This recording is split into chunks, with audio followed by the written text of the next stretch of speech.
Salam, selamat malam Bapak Ibu yang saya kasih dalam Yesus Kristus Tuhan. Pada saat ini kita akan melanjutkan pembahasan kita di firman Tuhan di 1 Korintus 6 ayat 10. Sebelumnya kita satu dalam doa.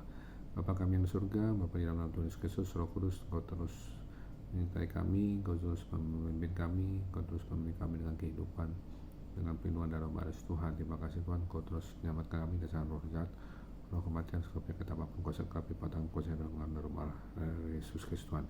Berapa hambamu dalam perjalanan firman-Mu dengan sharing firman-Mu dari tata Roh Kudus yang memimpin acara untuk sharing firman Tuhan malam ini. Haleluya, amin. Kita baca 1 Korintus 6 ayat 10. Pencuri, orang kikir, pemabuk, pemfitnah dan penipu tidak akan mendapat bagian dalam kerajaan Allah. Sedang kita kemarin membahas tentang orang kikir sudah, pemabuk sudah, pencuri sudah. Kita bicara tentang penipu ya. Jadi penipu tidak akan mendapat bagian dalam kerajaan Allah.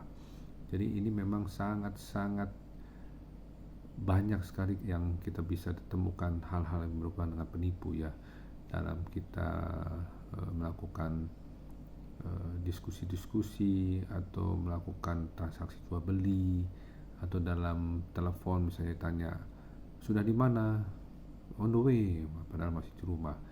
Penipu-penipu untuk kategori-kategori misalnya kita melanggar lalu lintas, atau penipu untuk dalam hal sekolah misalnya mencontek atau absensi dan sebagainya.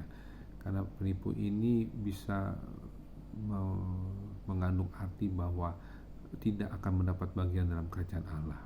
Makanya tidak boleh satupun kita ada niat untuk menjadi penipu ya. Walaupun harga yang harus dibayar mengalami banyak kerugian besar, entah tidak bisa ikut ujian, entah disingkirkan dan sebagainya. Bagaimana dengan harga kejujuran itu lebih baik demikian kejujuran. Yang penting kita mendapat bagian dalam kerajaan Allah daripada kita jadi penipu, tidak akan mendapat bagian dalam kerajaan Allah. Jadi sebaiknya kalau kita sudah mendengar firman Tuhan ini, janganlah jadi penipu, kita harus jujur. Amin. Mari kita satu dalam doa. Bapa di surga, terima kasih Tuhan, Kau sungguh baik kami, ajarkan kami untuk tidak jadi penipu, tapi jadi orang yang jujur, supaya kami mendapat bagian dalam kerajaan Allah. Ampuni dosa-dosa kami kalau kami pernah melakukan penipuan, baik dalam perkataan, perbuatan maupun pikiran kami yang menipu, sehingga kami Tuhan Yesus Kristus tidak mau Tuhan Yesus Kristus keadaan ini akan berlangsung dalam hidup kami. Minta ampun, kita minta darah Anak Muhammad Tuhan untuk menyucikan musuh-musuh kami dari segala dosa menipu kami. Terima kasih Tuhan, berikan kami malam ini Tuhan tidur nyenyak. Kami mohon Allah Roh Kudus menguasai alam sadar bawah sadar kami dalam hidup kami.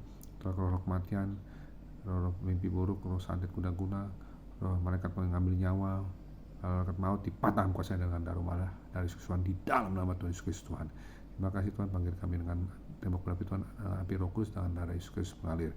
Terima kasih Tuhan, segala puji hormat syukur bagimu dalam Tuhan Yesus Kristus. Haleluya, amin. Terima kasih Tuhan Yesus memberkati. Shalom.